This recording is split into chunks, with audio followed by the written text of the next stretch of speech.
సరే అండి. ఇక మూడవ ప్రార్థన ఏదంటే 23వ అధ్యాయంలో ఇప్పుడు కైలా మీదకి వెళ్ళాడు, యుద్ధం చేశాడు, జయించాడు. ఆ కైలా ప్రజలందరూ క్షేమంగా ఉన్నారు. దావీదు అదే పట్టణంలో ఉన్నాడు. ఇప్పుడు ఆ పట్టణంలో ఉన్నాడు దావీదు అని సౌలుకు వినబడింది అంటండి. ఎక్కడున్నాడు? కైలా పట్టణంలో ఉన్నాడు అని సౌలుకు వార్త వినబడింది. సౌలు ఆల్రెడీ తరుముతున్నాడు కదండి 18, 19, 20, 21, 22 అధ్యాయాల్లో.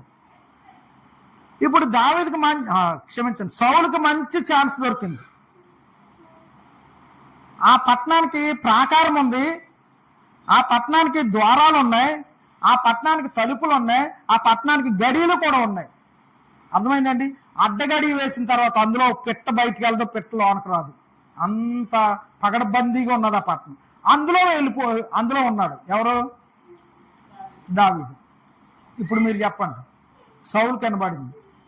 సౌలు న్యాయంగా తరుగుతున్నాడా, అన్యాయంగా తరుగుతున్నాడా? అమ్మా, ప్రాణ రక్షణ కొరకు తరుగుతున్నాడా, ప్రాణం తీయడానికి తరుగుతున్నాడా? మరి అలాంటి వాడికి దేవుడు ఎలా సాయం చేస్తాడు? అలాంటి వాడికి కూడా దేవుడు సాయం చేస్తే ఇంకా అసలు దేవుడు అంటారా ఆయన్ని? సౌలు ఎలాంటి భ్రమలో ఉన్నాడో చూడండి. అంటున్నాడు, దావీదుని దేవుడు నా చేతికి అప్పగించాడు అన్నాడండి. మీరు ఆ మాట 7వ వచనంలో చూస్తే దొరుకుతుంది. దేవుడు అతనిని నా చేతికి అప్పగించాను. సౌలు తనకు తాను అనుకుంటున్నాడు దేవుడు నాతో ఉన్నాడు, దేవుడు దావీదుని నాకు అప్పగించాడు అనుకుంటున్నాడు. వాస్తవం అది. సౌలు భ్రమలో ఉన్నాడు. చాలా మంది భక్తులు ఎలాగ ఉన్నారు, వాళ్ళని ఎప్పుడో దేవుడు విడిచిపెట్టి వెళ్ళిపోయాడు. ఈకాబోదు అంటే ఇశ్రాయేలీల్లో ప్రభావం వెళ్ళిపోయింది, కానీ వాళ్ళు ప్రభావం ఉందనుకుంటున్నారు. నేటి సంఘాలలో, భక్తులలో, కుటుంబాలలో కూడా ప్రభావం వెళ్ళిపోయింది, కానీ ప్రభావం ఉందని భావిస్తున్నారు. మాకు దేవుడు తోడు ఉన్నాడని భావిస్తున్నారు. దేవుడు మా చేతికి అప్పగిస్తున్నాడు దావీదుని అంటున్నాడు సౌలు. దావీదుని ఎప్పుడు క్షమించండి, సౌలుని ఎప్పుడో వదిలేశాడు కదా. సౌలుని ఎప్పుడో వదిలేశాడు దేవుడు. దావీదుని ఏర్పాటు చేసుకున్నాడు, దావీదుని అభిషేకించాడు.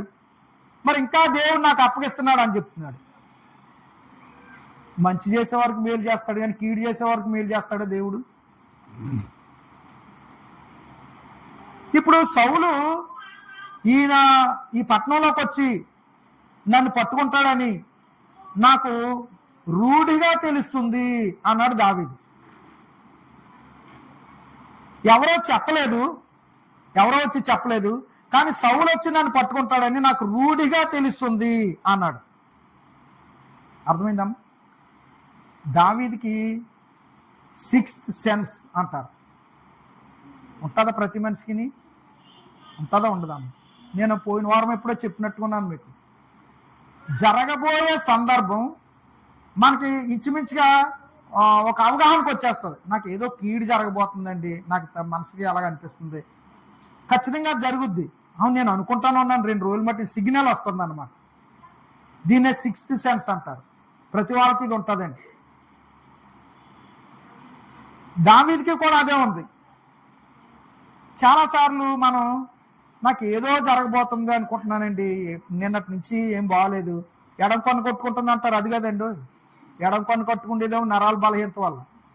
మీకు ఆటోమేటిక్గా మీ మనసులోకి అది వస్తుంది, ఆ భావన వస్తుంది. ఖచ్చితంగా అది 2-3 రోజుల తర్వాత మీకు జరిగితే నేను అనుకుంటాను. అలా దావీదుకి కూడా రూఢిగా తెలుస్తుంది, సౌలు రాబోతున్నాడు, నన్ను పట్టుకోబోతున్నాడు, నాకేదో కీడు రాబోతుంది, నాకేదో ప్రమాదం రాబోతుంది, నాకేదో సమస్య రాబోతుంది అని మీ మనసుకు తోచినప్పుడు మీరేం చేస్తారు? దావీదు ఏం చేస్తాడో చెప్తాను. మీరేం చేస్తారు? అతి తెలివితేటలుగా చెప్పకండి. మీరేం చేస్తారు? మీకేదో మనసులో కీడు శంకిస్తుంది ఒక 2-3 రోజులుగా, మీరేం చేస్తారు? అసలు పక్కోళ్ళకి చెప్తారు ఒకటి, ఈయన పక్కోళ్ళకి చెప్తాడు అంటండి ఇలాగ అవ్వబోతుందండి. మీరు దావీదు చెల్లెలు అన్నాను కదా, ఆవిడ కూడా దావీదు చెల్లెలే. ఇప్పుడు దావీదు ఏం చేస్తున్నాడంటే, ఇదిగో ప్రభా, సౌలు నా మీదకి రాబోతూ ఉన్నాడా అని ప్రార్థన చేశాడు. దేవుడు ఏమన్నాడంటే, అతను రాబోతున్నాడు అని చెప్పాడు. అర్థమైందండి? ఇప్పుడు సమస్య ఫిలిస్తీన్ల వల్ల కాదు, సమస్య సౌలు వల్ల. సౌలు ఎవరు? మామగారు. సౌలు ఎవరు? తనకు బంధువే. సౌలు ఎవరు? ఇశ్రాయేలీయుడే. సౌలు ఎవరు?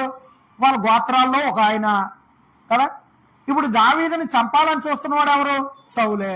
ఇప్పుడు క్రైస్తవులకి క్రైస్తవుల వల్ల ప్రమాదమా, అన్యుల వల్ల ప్రమాదమా? అర్థమైపోయింది మీకు? మన ప్రక్కనే ఉంటారు, మనతో ఉంటారు, మన సంగతులన్నీ వింటారు, మనల్ని అన్ని ఆలోచన చేస్తారు, అన్ని చూస్తారు. ఎక్కడ దొరికితే వేసేద్దామని చూస్తారు, ఎక్కడ దొరికితే నొక్కాలని చూస్తారు, ఎక్కడ దొరికితే తొక్కాలని చూస్తారు, ఎక్కడ దొరుకుతాడని కనిపెట్టుకుంటారు. అన్యుల వల్ల మనకు ఎలాంటి ప్రమాదం లేదు.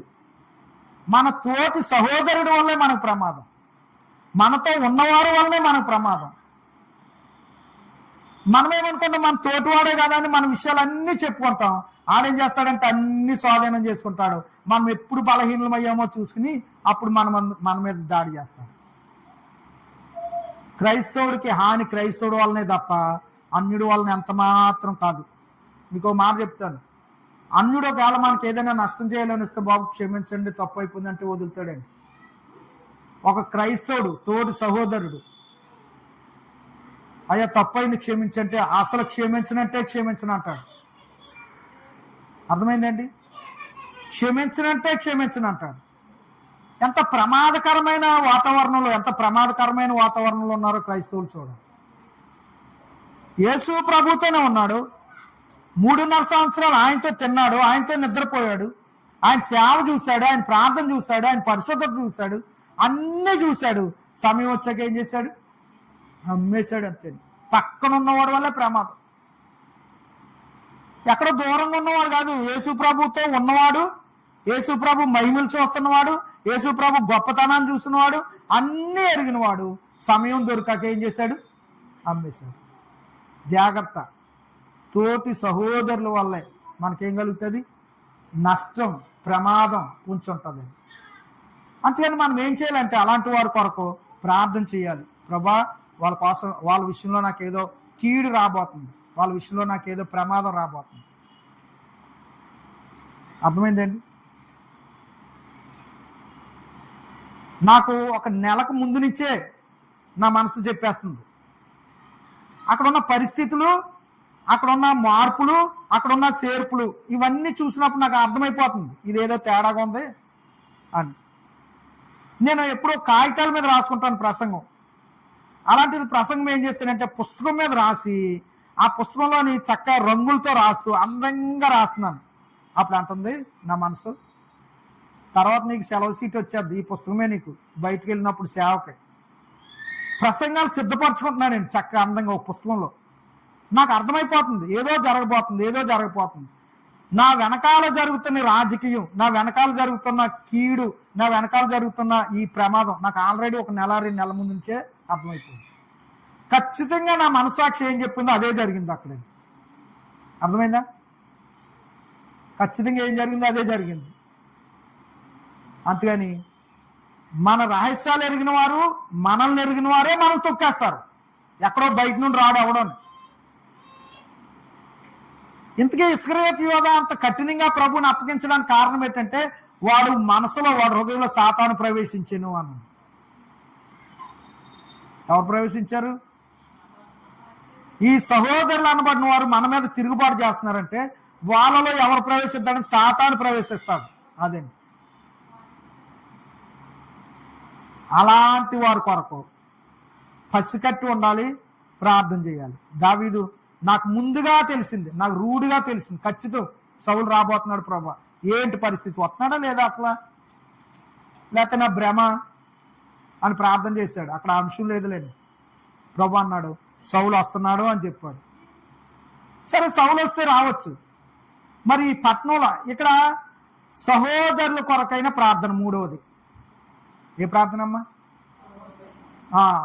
మళ్ళా ఇలా చెప్తే ఇంకా బాగుంటుంది. కపట సహోదరుల గురించి చేసే ప్రార్థన. ఏ సహోదరులు? సహోదరులు 2 రకాలు ఉంటారు. ప్రేమించే సహోదరులు, ప్రేమిస్తున్నట్టు నటించే సహోదరులు. అర్థమైందా?